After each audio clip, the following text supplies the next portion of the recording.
welcome to a Smurp video. Now today we are looking at Transformers War for Cybertron Trilogy Siege. That's right, I am such a smock. So the other day I was doing my Starscream review and I was like, oh yeah, I got this Thundercracker figure coming and it's Earthrise and I can't wait for it. And is there a Skywarp one being released?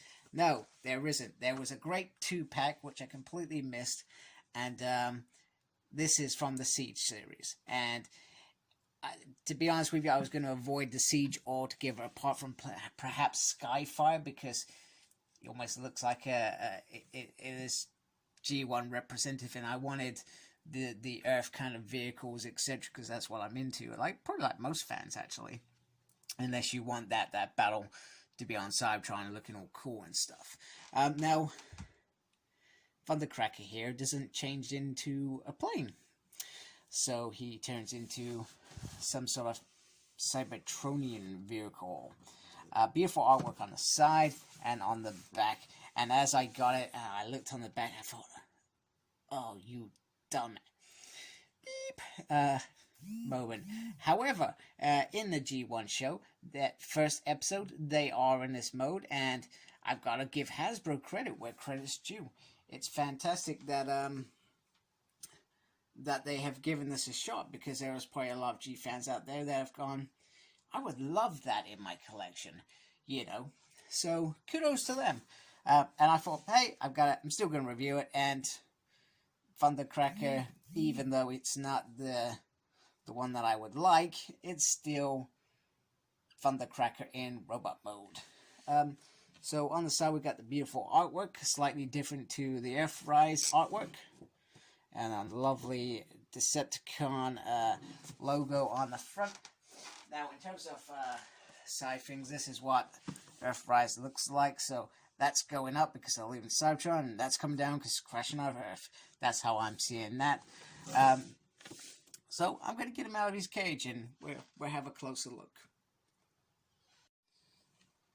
Okay, so here is Thundercracker. So I'm just going to try and get my light out of shot, but still enough that you can actually get a good view. I tell you what, these dark nights, they really dampen my light because I don't really have any natural light coming in here as well, which makes it a little bit better for me to review. But no, I have to work all day, so I do these things at night. You come with the instruction pack.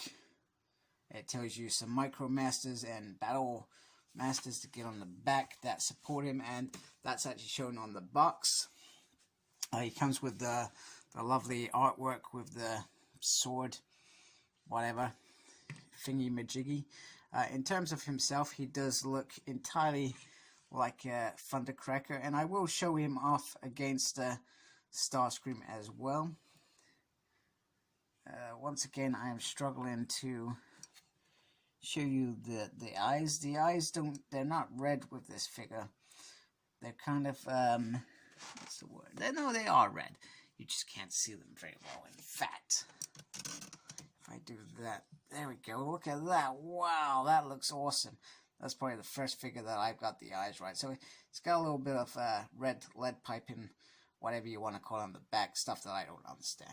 And it does really bring out the eyes. He has a beautiful, you can see it, beautiful little cheeky smirk there, which I do very, very much dig.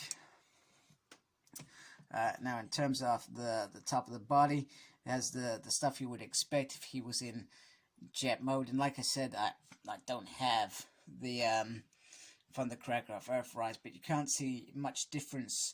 You wouldn't expect much difference in terms of the body.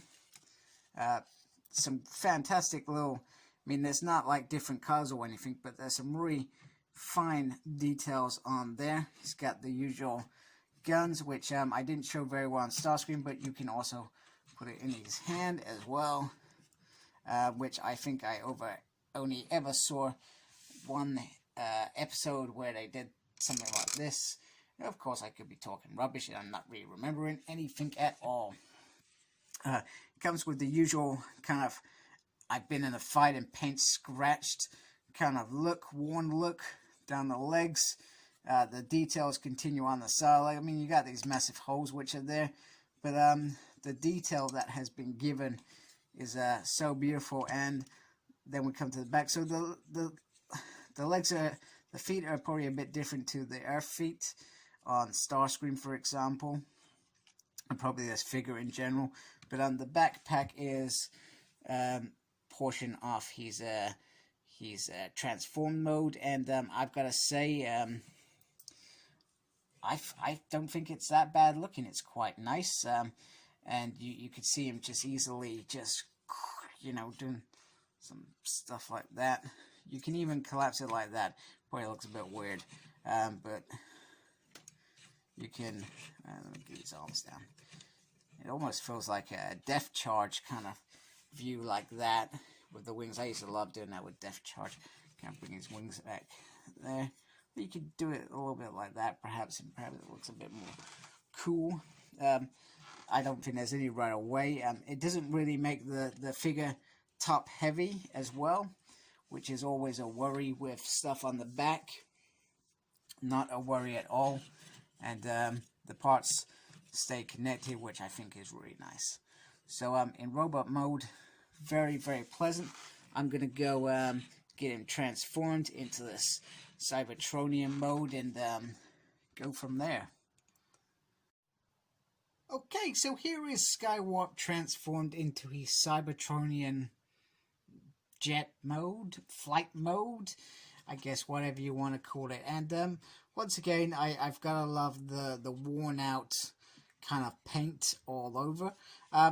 In terms of transformation, it wasn't, there was a couple of painful moments, and that's because I was maybe trying to jump ahead. I'm not too sure, but it was more to do with you got this little arm bit under here, and that's probably the most frustrating bit out of all of it. But I mean, the detail on this figure, once again, Hasbro have done an incredible job with delivering that. Nice Decepticon sign there. On the back, I guess this would be the only thing I would find a bit weird. It's got the jet there, and it's got that there, and it incorporates everything pretty well, considering it is probably not the usual kind of jet that Hasbro would do. I even like the little fan bits there, and I thought it looks like a little cockpit there. So it's absolutely a stunning piece. I almost wish I'd got the other two. Now I'm starting to like this figure. Here it is next to Starscream Jet, so you can see a comparison. So obviously the Jet is bigger than the Cybertronian bit, which and I'll just show you underneath. Pretty much the length of the body is the length of the Jet, which is how it usually works, whereas this has had to incorporate transforming the legs back and trying to fit everything in there like that for it to be a little bit more smaller, probably a little bit more damaging. And I gotta say, I'm impressed, absolutely impressed. We're just bringing Megatron there. There's Megatron, so it's almost as big as Voyager Megatron in that mode. And we're shoving a little Deluxe in there as well, just so you can see the Megatronian army grow. And it looks very, very cool. But yeah, a fantastic jet as far as I'm concerned. Very impressed with it. Very alien. I think that's the important thing to express here, that these Decepticons were alien. Now, when I was watching Netflix, not that they did a horrible job, and there's always this piece that they look like they're on Earth already in terms of their modes, etc. But this one doesn't. So I mean, if you look at Optimus, he transforms into an alien truck. I mean, how, did they know about wheels? Did they get that from us? Did we get that from them? It's crazy things like that almost bug me a little bit.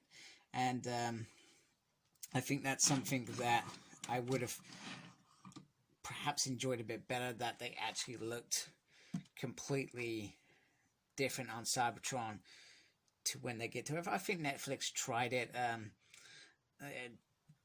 It wasn't successful in my eyes, but the Seekers for sure definitely achieved that with the alien Seekers anyway, and that was based on that G1 kind of they must have been thinking, hey, we can have them as triangles. Yeah, that looks cool. And that's what they did. It worked. Who can say that it didn't work? It did work. Okay, so here's just I guess a little comparison with Earthrise Starscream, because it's similar mold, but slightly. Oh, I can't even turn that head. Oh my goodness, that is terrible. Right. I'm making a right hash of this. Yeah, okay. We get right. So here they are together, and they're very similar sizes. However, the wings on this are bigger because they got a bigger proportion to height, and this bit is taller because this forms the front nose of that, whereas doesn't need to be big wings, and the nose cone goes at the back and joins with the centerpiece as well. So very, very similar, but also very, very different, which is pretty darn cool and pretty impressive. Like I said, I'm impressed with the way that they've transformed this figure into the Cybertronian spacecraft. I had to think of my words then. Wasn't coming out at all. And then we're going to bring in Megs in the middle, because it just looks badass. I'm not meant to say that word. Gotta be good. I'm not being good. We're just going to shove in Runamok, who I never say his name correctly, because we need a size comparison. So, they all look pretty darn awesome. I am very, very impressed with how these Decepticons are turning out. Obviously, I would have preferred to have Earthrise Thundercracker, but unless I want to pay a fortune, I think that ship's already sailed, unless I get lucky on a re-release or something crazy like that. And sometimes miracles happen anyway. So, yeah. Collection's coming nicely. I'm very impressed with Thundercracker. He's a great figure to add to my collection. Like, comment, and please subscribe to my channel. I'm almost at 1,000. I'm not. I've still got 100 to go, and you could help me, and I would appreciate that. Follow me Facebook, SmurtP. I am on Instagram, PsychopSmurt. I am on Twitter, @SmurtP. I have no idea what tweeting is, but I'm there anyway. So take care, embrace the geekiness. Goodbye.